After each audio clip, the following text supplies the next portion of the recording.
I realize that the topic of the Finch West LRT is getting a bit overdone and people are somewhat fatigued of the topic. However, I wanted to make a video that dives into this topic a bit more constructively. So far, the only place that the Finch West LRT has been running smoothly is on YouTube. All joking aside, regarding the question as to whether or not the Finch West LRT can be fixed, the answer to that is a very unsatisfying yes and no. If I may, I'd like to start by just going over the Finch West LRT's most recent shutdowns, service disruptions, and their given reasons. The most recent major disruption occurred on January 20th, 2026, during the morning rush hour when the Finch West LRT experienced multiple service suspensions across the line. According to TTC updates, a combination of frozen track switches, stalled light rail vehicles, and power-related vehicle issues caused trains to stop running for extended periods.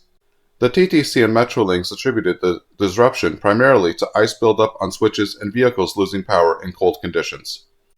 Prior to that, significant disruption occurred on January 15, 2026, following a major winter snowstorm. On January 15th, the entire Finch West LRT was shut down between Finch West Station and Humber College due to heavy snowfall and unsafe operating conditions on the tracks. Shuttle buses were used for the length of the entire route. The following morning, January 16th, service was again suspended for several hours as crews continued snow clearing and worked through ongoing weather-related infrastructure issues. Even after service resumed, delays and operational instability persisted. Then finally, a disruption took place on January 12, 2026, when the Finch West LRT was shut down in the early morning due to an electrical and switch-related failure. Metrolinx reported that a malfunctioning track switch triggered a power surge at a traction power substation, causing a fuse to blow and disabling rail service across the line. Since the system could not reroute trains around the affected area, the entire line was taken out of service, and it goes on and on. The single point failure of the Finch West LRT is not weather, not rider expectations, and not some mysterious issue. The true single point failure is the decision to build and operate the line without meaningful operational redundancy, while simultaneously refusing to give it real priority over traffic. Everything else flows from that. At its core, the Finch West LRT was designed as a surface rapid transit line that behaves like a compromise. It runs in a largely exclusive right-of-way, but it is governed by traffic signals. It is marketed as rapid transit, but is operated with conservative speeds and cautious rules. Most critically, it relies on a small number of complex track switches and tightly timed signal systems that, when they fail, take down the entire line. There is no ability to easily isolate a segment, short-term trains, or reroute service in a meaningful way without collapsing reliability end-to-end. This creates a classic single point of failure. When a switch fails, particularly in winter conditions, trains cannot bypass it. When a signal system falls out of sync, trains stack up behind one another. Since the line lacks pocket tracks, bypass tracks, or flexible terminal operations in key locations, a localized issue becomes a corridor-wide shutdown.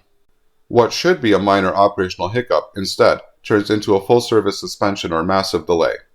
Riders experience this not as a rare event, but as a recurring pattern, which destroys trust. The deeper reason as to why this is happening is philosophical rather than technical. The Finch West LRT was built under a risk-averse mindset that prioritized minimizing disruption to car traffic and controlling capital costs over building a resilient rider-first system. True redundancy costs money and space. It requires additional crossovers, storage tracks, signal flexibility, and the political will to accept that surface transit must sometimes inconvenience drivers. Those trade-offs were avoided, and the result is a system that works only when everything goes right. Speed and reliability issues are symptoms of this failure. Weak transit signal priority means trains are constantly exposed to delay. Conservative operating rules mean recovery from disruption is slow.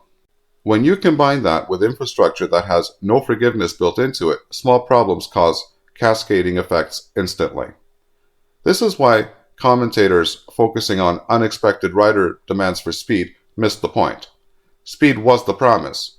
Reliability was the expectation.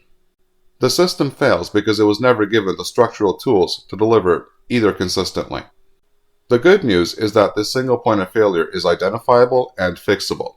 Stronger signal priority, better switch protection and heating, additional operational flexibility, and a willingness to treat the LRT as the priority user of the Finch Avenue corridor can dramatically improve performance. Toronto City Council's recent motion to accelerate signal priority acknowledges this reality. Metrolink's leadership admitting that there are real problems is another necessary step. You cannot fix what you refuse to name. There have been many discussions related to how to improve the speed of the Finch West LRT. Things like actually giving it signal priority to removing stations and/or arbitrarily removing speed limitations to building fences to keep pedestrians from crossing have all been raised. The benefits of the line, such as its comfort and capacity, have also been raised.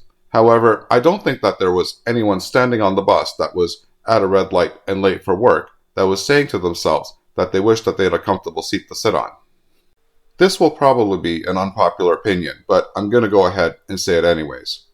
Here in Toronto, the problem is not that we as a city don't know right from wrong, or what we should do that would be right to do, but instead that we choose not to want to say or do what we know is right.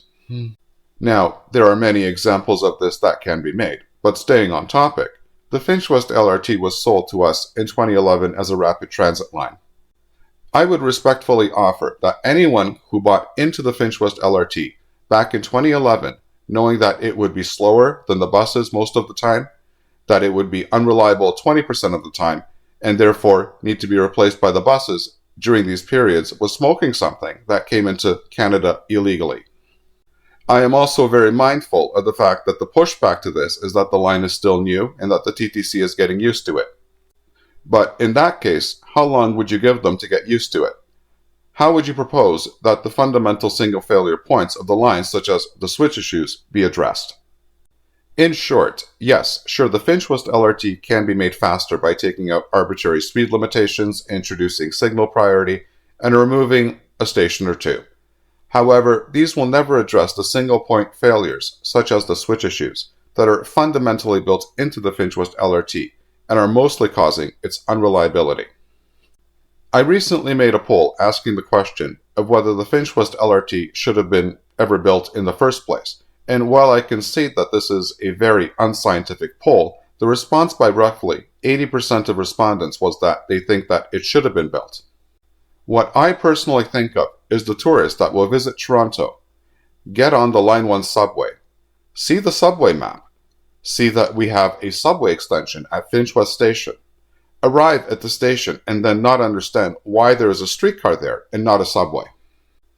Then further be perplexed by why everyone is acting like this is normal.